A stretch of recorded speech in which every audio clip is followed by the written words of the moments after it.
Hello, everybody. I want to welcome you to the Ron Johnson Discipleship Podcast, where we're going to apply the Lordship of Jesus to every area of our lives. And I'm excited today to be with Pastor Andrew. Of course, that's not new. He's with me quite often on this podcast. But we have launched here at Living Stones an exciting new young adults ministry called Common Ground that I'm so excited about. We had our first gathering with about 80 young adults that came out, and it was an amazing time. And I guess I want to pick your brain a little bit on that. Just first of all, your impressions. Were you shocked to see that many come out? Yeah, I was surprised that the young people came out, but I was even more surprised that the young people I met who been coming to our church for a couple weeks or a couple months that I had never seen their faces before. And it's funny because I'm listening. We're talking about young people because we're old people right now, but these are young adults. I mean, these are young professionals. So we're talking they're not about kids. Yeah. They're not kids. What age group are we talking about? Well, here, roughly? Roughly after high school. Some are in college. Some are beyond college. Okay. And in my mind, basically, it goes to when you are married, and even when right before you have kids, because when you have kids, things change a little bit. When you have kids, that's a game changer that kind of launches you into a whole other season of life. Right. But again, I'm just grateful for your leadership and many others here at Living Stones that made this happen. But kind of why is it so important for the church to address this group? And in fact, this is kind of a group in many churches where you get out of the youth ministry and then boom. Yeah. There's nothing. Well, that's exactly it. I mean, our society is kind of constructed in a way that since from you're born till high school, I mean, in general, more or less, there's some type of structure, infrastructure, support system in place. I mean, parents, school, youth group, and then you kind of launch on your own, the young adult, young professional phase of life. And then later in life, when you have your own kids, you kind of go back into your system now from the perspective of being a parent, right? Something's imposed upon you. Absolutely. Changing diapers, nap time, bedtime at 8 o'clock, work, pay bills, even you taking kids to baseball, football, so you're kind of back on this track, right? Yeah. Somebody else is telling you what to do and when to do it. Right, exactly. For better or for worse. So there's a lot of freedom in this season, which is a good thing. This season is a season when there's a lot of freedom, but also a lot of possibly fears and questions and chaos and bewilderment and being overwhelmed. It's really a crazy season of life in which there's not a lot of structures in place. And the world kind of says, hey, go free, go crazy, explore yourself. And there's a degree of truth to that because you have more freedom. However, from my experience, of being a young adult myself and also working with young adults, this is a crucial season to lay down some solid foundations. Talk about that a little bit, because I know you have shared your own heart and that journey for you and how again, it was a trying time. I mean, it was a lot of things fears you had to address and decisions that you needed to make, and sometimes if you don't have a good support system, you can feel like you're out there all alone. Yeah. You got these mega decisions, and you feel very overwhelmed many times to like you're not ready to make those decisions right now. Well, and that's kind of the key premise I had is, I went through my young adult phase was extended for decades, from 17, 18, going off to college till I got married and have kids. I was like 30, almost 33 when I got married. So that's over a decade of that wilderness season, and people say it's the best time of your life. Well, I certainly did not see it that way. It was the worst time of my life. Why? What made it so bad? Well, there's so many different reasons to it. Probably the most prominent reason was I was just unprepared. I needed mentorship. I needed guidance, and I was on my own. I felt like I was on my own. I didn't really pursue those things. I didn't know to pursue mentorship. Even when I went to college, I shared this at our first young adult meeting. When I went to college, as I was leaving college, one day I came home real quickly because I lived so close to home. I drove home 20 minutes to do my laundry. And as I was leaving to go back off to college, I felt emotionally swept up to my eyes. And I started bawling in my car. I was so embarrassed. I'm like, why am I crying so hard? hard. So you were in college year, grad school? I was college, first year of college, barely started. And I felt so overwhelmed with emotion because I felt unprepared. I did not know what I was doing. I don't know what classes to take. I don't know how to make friends. I don't know how to live by myself. I felt lost. I felt lonely. I felt just unprepared. Wow. And it was, but I didn't know all those things. I just knew that I felt those emotions. Right. You didn't know how to explain it. I didn't know about initiation. I didn't know about being overwhelmed. Yeah, because my life up to then is pretty sheltered, and I have routines and schedule. And high school, the classes are all kind of set up. I mean, I share this. My college courses were so random and all over the place that my professor actually had to make up a major for me because I was so all over the place. So talk about not having at least there's comfort in this is the course you have to run. I had no idea what I was doing. You were making up a course. I had no clue what I was doing. Even in relationships, who I was supposed to be, what I was supposed to do, I felt so lost. And that's a big part, isn't it? Because at that season of your life, the whole relational aspect, your friends, of course, the desire to find a life companion, spouse, that area can be really scary and messy sometimes. Oh yeah, and that was the worst part for me is, I had a longing to get married, right out of high school. I want to get married.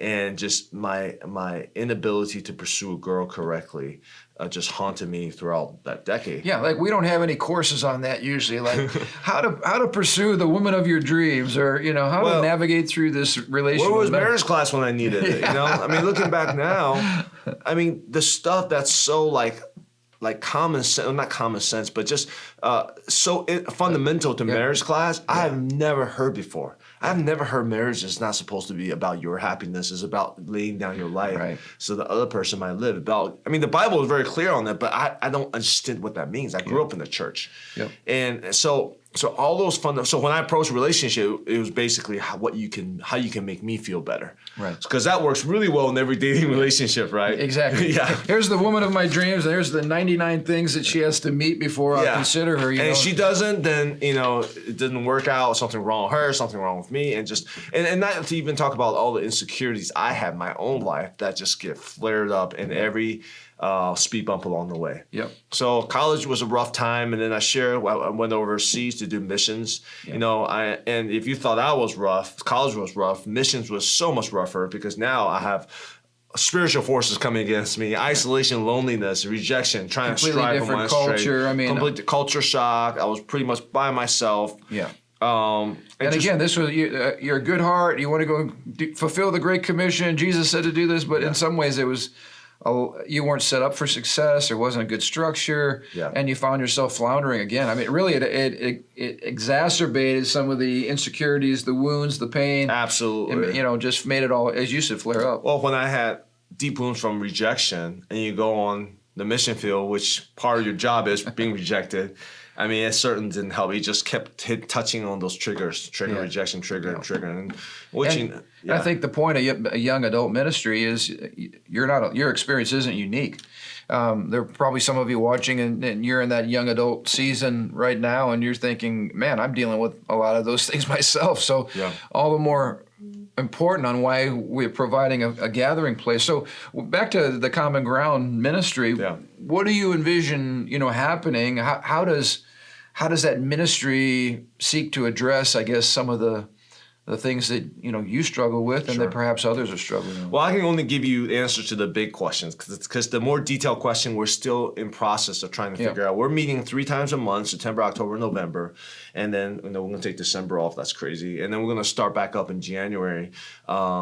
To kind of reassess and see how we can better meet those needs. Yeah. So the big idea, the big question is, we recognize, we call it common ground because, again, there's not an age limit. It's a common season of life in which I think that's a good point. It's not, you can only come if you're between this age and this age. Yeah.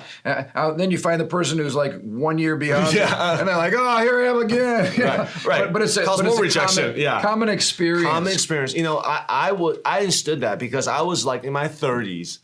And all my peers already had like 8 kids already, Right. And so I even though I was older, I was in the same season as many people in our culture who were in their early 20s. And that's such a good point. Yeah. And we're not cookie cutters, but the devil likes to beat you up and suggest, you're compare behind. myself to other people. You're out of season. Right. There are probably some folks watching right now. You're feeling like, man, I always feel like I'm behind, schedule. Yep. That's and that's a terrible feeling. I'm trying to catch up to what? You know. And it's a curse. You got to recognize you can't compare yourself to people. You got to recognize that God has your own journey for you. When I was in that season, you and your wife encouraged me over and over again. Stop comparing myself to all other people who I'm supposed to be, because God's journey for all of us is different. So the common ground is to really unite us in that aspect of that God is working on our lives, and we don't need to compare. We don't need to look at age. We don't need to compare. Age is such an interesting thing. As I'm getting older, I'm starting to try to not take age as seriously, because people say, hey, you're 40. You're supposed to be this. Right. Well, most 40-year-olds also don't have a 2-year-old. So I have to really break out the box of the age and say, and we found too that people that have been involved in certain lifestyle choices, whether it's addictive behaviors, a trauma in your life, that many times until you deal with that heart issue and that pain from that scenario, we call it arrested development, right? You get stuck. Yeah. So age really is irrelevant in some regards, because really what's going on, we're wanting to see people get healed from the things in the past. Like you said, we had a lot of rejection, insecurity, all this emotion coming up, overwhelming sometimes, feeling unprepared, feeling like you can't handle it or whatever. You're completely overmatched for the season.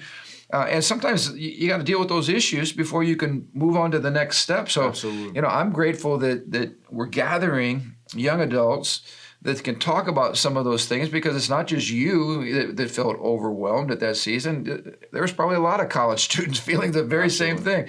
So it's beautiful to get together. You're not going out to a bar or somewhere else where you're trying to meet people going through the same experience. That's the world's solution. Yep. Here you're coming among people that love Jesus, so that's a commonality. But you're going to help people deal with some of those insecurities and wounds, and then help them take the next step into get prepared for the next season of life. Yeah. And what I found, in my life, my wife and I's life, in general, like after church, we have a bunch of young adults come to our house. My life is around a lot of young professional, young adults. I feel like there's a calling in my life, because that season was so traumatic for me. I got a PhD in the young adult phase. It took me 10 years to get it, but eventually I got it. I really understand the nuances of all of that. Yeah. And so to me, there's real passion and desire for that season of life, that to like you said, I want to help them, encourage them. So that's one huge aspect. It's just to lock arms. For this last meeting, we invited some people who are a little bit further along in their age. Well, and I want you to talk about that, because I thought that was we pray, Lord, help us, Lord, what do you want to say? And I felt like the Lord gave you a really good perspective that and this is true for all of life. Normally, if we're going to take whatever our game is to the next level, if we're going to experience growth, it's not our peers that are our biggest asset. In fact, discipleship is different than that. Talk about the message kind of that you shared at that opening night, because I thought it was right on. Yeah, and I talked about the idea of initiation. Initiation is something you rarely ever hear that word. In fact, when you hear that word, you think about negative things. Yeah, right? People get thrown out of college. Yeah. You think about fraternities, sororities, hazing, or gang initiation, or even secret cult initiation. But I told the guys, I said, I'm not cool enough to be invited to any sorority, fraternities, gangs, or secret cult. So I don't really know anything about that. But that's what people think of when they think about initiation. But because the devil's perverted it. But there's a good initiation. Yeah, and the truth is, God is actually looking to initiate. Initiate is, if you look at, I Google, I encourage you not to Google initiation, because it gets some really dark stuff. But different cultures around the world, have a way to initiate young people into adulthood. So the shocking idea is adulthood doesn't come naturally. It doesn't just magically dawn upon you. It doesn't fall upon you. All of a sudden, you just are mature. You just grew up, and you woke up one day and you're just like, wow, I know how to make right decisions. I can go buy alcohol and not be an alcoholic right now. I know who to vote for. I forgot what else you can do when you're 18 or 20. You can smoke. I don't even know the different age range. But that's what our laws in our society kind of says. You ought to know this. You're adult now. You should know how to pursue a girl. You should know how to get married. You should know how to pay your taxes. You should know how to balance your books. You should. Well, I didn't. I don't care all the should. And what the should did is it makes you shameful to ask for help. And so instead of going to people and saying, hey, how do you actually pursue a girl? How do you ask a girl on a date? How do you even like treat her right? Yeah. You just, in fact, pose. Any guy that's watching right now that's single, you're thinking, yeah, I wouldn't want to go to an older man and say, hey, I've never done this before. Like, help me out. That's almost a sign of weakness. Yeah. Like I should know this. Right. Or cool guys that have it all together should automatically have a knowledge of how to approach this. But that's just not true. That's not true. And I think that should actually stifle so much growth because we are so ashamed. I mentioned this, even in the Christian world, for example, we should know, for young men, you should know how to avoid pornography. You just should know it. And if you don't, then there's something wrong with you. Whereas how prevalent sexual temptations in our world today, like why do we suppose people, because they're dealing with stuff, young people dealing with stuff that I've never dealt with in high school or whatever, the prevalence of social media and all that stuff. It's like, we just assume they should avoid that. Are you kidding me? Why do we assume any of that? Why do we assume that everyone, I remember at the start I shared, I mentored a young man who grew up in the church. And I was mentoring, I kept saying, hey, just hear what the Lord says about this. Listen to what God says. And after a couple of months, he came to me, he's like, by the way, I had no idea how to hear the voice of God. Okay, so that's so good. Because sometimes in the church, and I confess as a pastor, I've probably been guilty of this. We preach the word of God. We tell you what you should do. Yeah. But a perfect example, how do we hear God's voice?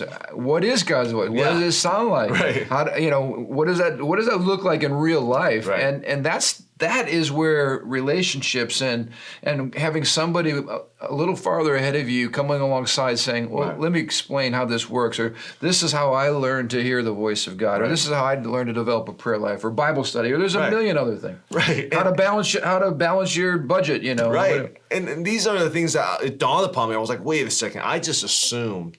I'm like the rest of the world. I just assume you should. So initiation kind of blows it out of the water. That concept of initiation is saying, no, to become an adult, to grow, to come into the adult phase, you need 3 basic steps. The first step is there needs to be a cleaving, a separation from what you're familiar with.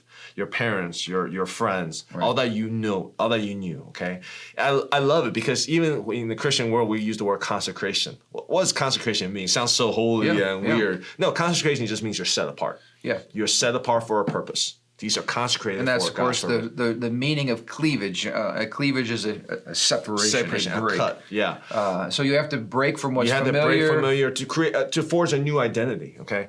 The second part is there's a training. Okay, and I distinguish the difference between training and teaching. Okay, being in education, being a teacher for 10 years, I can teach a lot, and it's like up to the students to learn. Okay, especially in college, university, you dump information, and you're like, you guys are paying top dollars for this education, so you need to go learn. That's not training. Right. Training is like more akin to the military, like teaching you how to fire a gun, teaching you how to avoid, gunfire, teaching you how to survive in the wilderness. Like if life skills. Yeah, here's how you do it. If you don't learn it, you're gonna die. Right. So the teacher or the trainer is invested in you learning because they have your best interest in mind. And there's a lot at stake for you not to learn that. Absolutely. Especially in the military. Because like you say, it is life or death. Yeah, you can't be like, well, I forgot that lesson on how to shoot a rifle. Well, people are shooting at you. You need to know this. So that's training for life. And so that's very different. And then after the training, the last part is a test.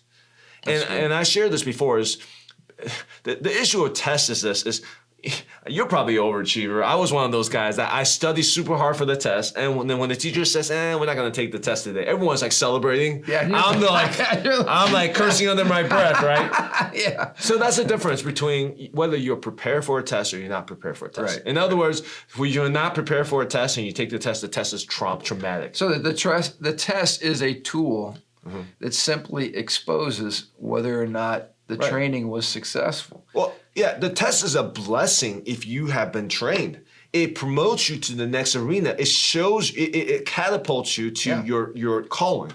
Tests are great if you prepare for it. Tests are traumatic and hurtful and broken and scarring if you are not prepared for it. But here's something everybody will hate me saying, but it's true. Tests are your friend. Yeah. Because in real life, it's the test that exposes whether or not you have what it takes. You Right. learned what you needed to learn. You have the character, the integrity, the knowledge, whatever it is, to pass that test and to go on to the next level. Absolutely. And if you keep failing that test, you get stuck, and that's where I think a lot of young adults are. They're stuck. Well, I'll even have a bolder statement right now. I think one of the most common tests of life, okay, just test that comes, is marriage. And why we have so many failed marriages in America today is because we have so many men and women who have never been initiated. They have never been truly trained and processed. And I know that was one of my mega tests, was my relation pursuing my wife now, my girlfriend at the time, and that whole process. So anyways, that initiation process is a lifetime journey. I am still being initiated. You're still being initiated into greater and greater things. I think in the kingdom to come, when Jesus is right, we'll still be growing, still be initiating, still be learning, still be tested. And biblically, every man and woman used by God went through the process of initiation. Even Jesus Christ himself. So absolutely, I like what you said though. Going all the way back to this first gathering, you invited some older men and women who were beyond that young adult season of life. And you said, hey, you guys are valuable for connecting, for building relationships, because the whole thing is this is not just a social event. Like, let's all gather together again. We all happen to be in the same developmental season of life. That's part of it. Yeah. But if we just got together, we wouldn't really be helping anybody. The goal is, let's get together and let's build great relationships. Let's talk about issues that are issues that we're facing right now. Yeah. And let's get connected with some people that can initiate you. Let's just not, misery loves company. Oh, I'm failing in that area too. That's not helpful. Right. Let's get together with some people that can lock arms with us relationally and help us walk through the season of life. Yeah, and we recognize how important peers is, having good friends and all that stuff. But my little secret hypothesis is that even though we think we want peers, what we really need is we need mentors. We need guides. And I mentioned this in the last time we met, is the secret weapon to the initiation process. In fact, really, the necessary component to every initiation process is a guide. A guy who is going to... Now, God's the one who initiates us. Not a guy, a guide. A guide. Yeah. Guide. Yeah, not gender specific here, but a guide that will lead you, that's maybe walked that trail before. Who's been down a little bit further down, who can cheer you on. When you're lost, you think everything's going wrong, you're like, I'm going nowhere in life, the guide can help you and say, no, you're on the right track. I've been where you are. Yeah. Keep going. Don't get discouraged. That is so valuable. And that's what such a gift. And that's what you and Pastor Marion were for me. All the times when I lived with you guys and I felt like I was lost, going nowhere, I'm just going around in circles. You guys have the 10,000 feet perspective to say, no, you're on the right path, you're growing. Because sometimes we can't tell if we're growing, if I'm growing. No, you're right. We're so close to ourselves. Yeah. We're so aware of our failures and weaknesses that sometimes we're our own worst enemies. Absolutely. And that's when you need the guys to come along to say, no, you're doing well, you're growing. Yeah. And that's so necessary to help us finish that initiation process. And the initiation process is something that you can't replace by anything. There's no shortcut around it. You can't buy your way out of it. But once you come out of that process, there's a new level of identity, new level of confidence, new level of authority that you're not going to get anywhere else. And that is what I feel like men and women in our generation is craving for, is that sense of empowerment, that sense of calling to say, hey, I'm ready for what God's called for me to do. And I love the relational aspect, because that's really a big thing around here that we value. It's not just telling you, but showing you. Yeah. Not just assuming you got it, but actually, hey, let's walk this out. How could we have done this better? Let me introduce you to so-and-so. Sometimes it's the next relationship in our lives that helps us open the door. Like for people, you work with a lot of our business guys. Sometimes it's just somebody that says, hey, my company was where your company was, 5 years ago. This was the key that helped us get to the next level of growth or success. Or my marriage was where your marriage was at year 3. Right. But you know what? This is what I learned, and it was a valuable lesson, and it really helped us get over that hump. Oh, absolutely. I mean, the treasure that's hidden in somebody else that comes alongside and then is willing to say, let me share my life and my experience with you. that's invaluable. And you don't get that at a bar. No, right. you don't get that on social media. Right. You get that in the trenches with people that are willing to love you and believe in you. And I think that word you said, which is so important, is confidence. A person that just has confidence that, you know what, the Lord is with me and I'm not alone and I can learn this and I can grow and I can move on. I mean, the confidence is a game changer. Yeah, I've been fighting insecurity my whole life. I mean, I can get into my past and my childhood and all that stuff. But the point is, I was super insecure for years. Even when I'm teaching or preaching in a church context or as a missionary, there's a voice in me that says, you're a phony, you're fake. Yeah. When I was dating girls, I always felt like they thought other guys were better than me. And just, even though that's totally not true. It didn't matter. I knew the issue was my heart, insecurity. And it's because I was uninitiated. And when I went through the initiation process, when I was trained and God was molding me and changing me, and when I went through my test and when I passed the test, I emerged with a new level of confidence that I've been looking for my whole life. I mean, it took me 30 some years to get it. But I look around and I just realized it's not just young adults. Men and women of all ages, if they've been uninitiated or they've never been through the process, they are all craving that. But the question I have is, so I told the young people this. I said, the whole question, what's God's plan for my life? I said, I have the answer for that. I'm confident I have the answer to that. The answer is God's plan for you is to initiate you. But that's not even the real question. The real question, the question I don't have an answer to, is whether are you going to allow him to do it? Because cleaving, training, going through a test, that's going to take sacrifice. That's not going to be easy. Yeah. It's going to take dying to yourself. And so many men and women go do this church thing and they go through the work thing and they go through life. And what they're really craving for is to be initiated, but they would do everything but to actually launch themselves into this all-out journey. Sometimes we think that the calling is about what we do, what job we have, that type of thing. But when you look at it from an eternal perspective, kind of the whole fathered by God, John Eldridge, truth, that God's goal is to initiate us as sons and daughters, to reveal his fathering heart to us. Absolutely. And the specifics are not as important, the details, as what God's trying to produce through those details, through that journey.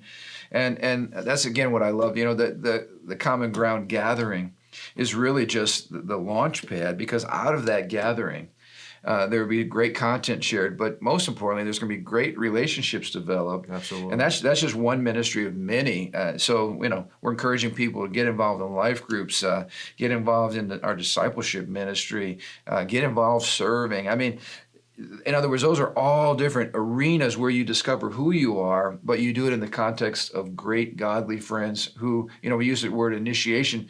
Another, I think, a biblical word for that as well is discipleship. In other words, Jesus said, "Okay, drop your nets and come follow me." And it was an invitation to do life together. In other words, if you'll spend time with me over the next 3 years, Jesus didn't give a timeline, but if you'll spend time with me, you're going to pick up a lot about who I am and how I've been successful in life.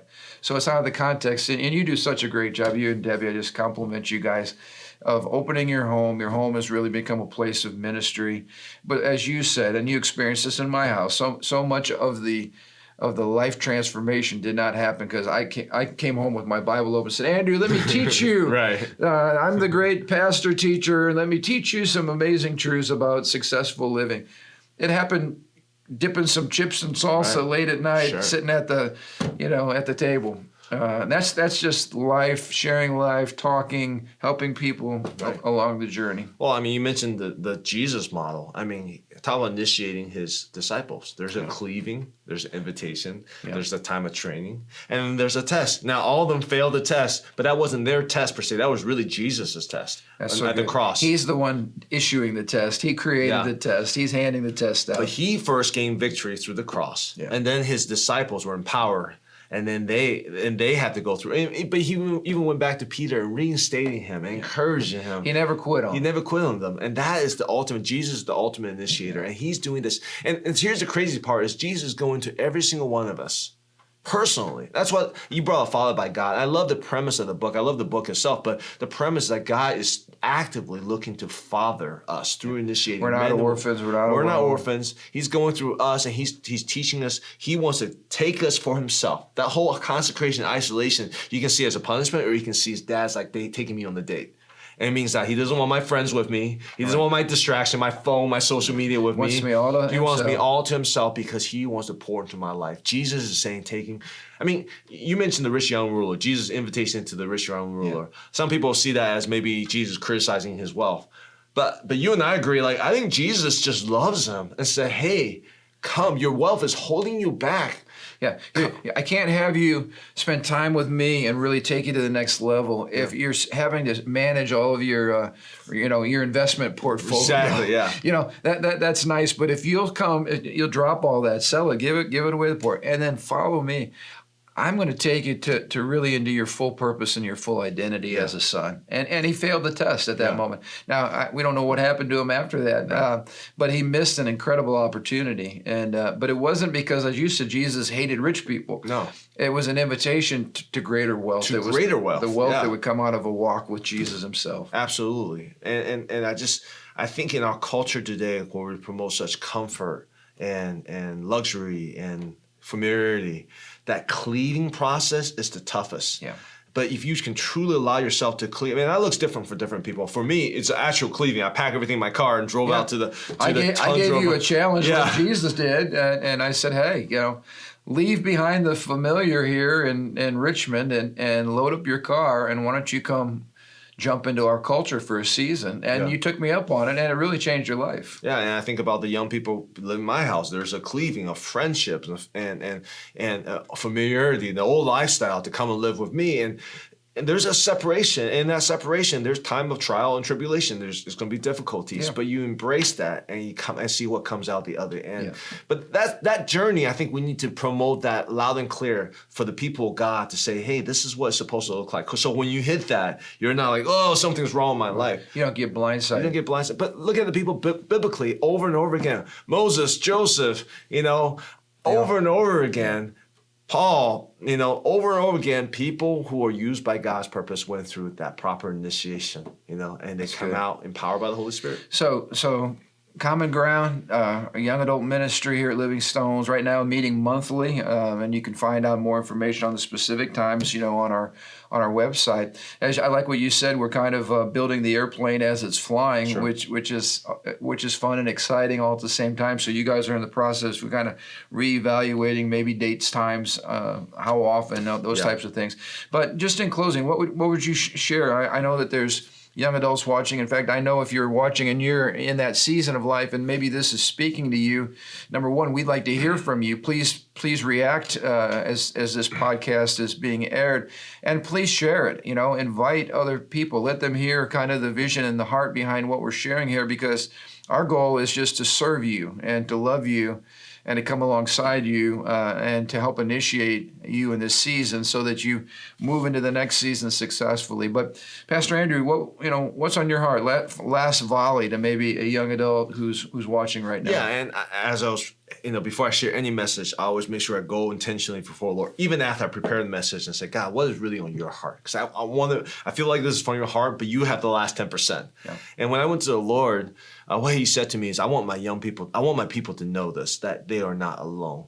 Even in the midst of cleaving, even in the midst of this whole separation, being consecrated, set apart, the purpose of that is fellowship. And there's strategic people in your life, like I said, the guides who can help you along the way. But in the midst of all of this, if you're feeling alone, if you're feeling isolated, your Heavenly Father is saying, you are not alone. You are not alone. And that's our heart here at Common Grounds. We want to come alongside you. We can't shorten the journey per se. We don't have any shortcuts to it. We can't just give you a free pass to initiation. But we want to come along you and encourage you and tell you that you are not alone. Your Heavenly Father loves you. He's crazy about you. He wants you. He has a vision in mind for the man or woman of God you're supposed to be, and for the responsibility you're supposed to take hold of after you go through this initiation process. Yeah. So we were here to encourage you with that vision in mind. I think that the part of the revival of the church is turning the hearts of the Father to the Son and the Son to the Father. And there's a sense of reconnecting with our Heavenly Father to say that, hey, come through his journey, do it his way, and you are not alone. He's cheering you on, and we're here to be a reflection of that. I think that simple little phrase, you're not alone. Those are such comforting words, because we've all felt alone, you know. And I just want to say in closing, as a senior pastor here at Living Stones, a phrase that we use a lot. It's not just a phrase. It's not just a little motto. We mean it. And you preached on it a few weeks ago. Is simply the phrase, "We are committed to your success," and we mean that. So I want to encourage you, if you're listening and you need some help, and maybe we haven't met you yet, we'd love to meet you. We'd love to invite you out. If you're local, come on out and be a part of our worship services on Sunday. We got 3 different times that are available for that. Introduce yourself. One of the things I say all the time to folks that are guests: don't come and just leave. Stick around. Come up and say, "Hey, I'm Andrew. I'm Ron. I love to meet you." And we're all about relationships here at Living Stones. But we truly are committed to your success. So give us a call here at 219-663-PRAY is the number. 663-PRAY. Call. You'll get Sherry on the line and say, "Hey, I just watched this podcast. I want to know how I can get connected. When is that next Common Ground gathering? I want to make sure I'm a part of that." We would love to meet you. And as Pastor Andrew said, you are not alone. And there's people that love you, come alongside of you, and genuinely want to help you. So take us up on that offer, all right? We hope you've enjoyed this podcast. Like it, share it, let other people know about it.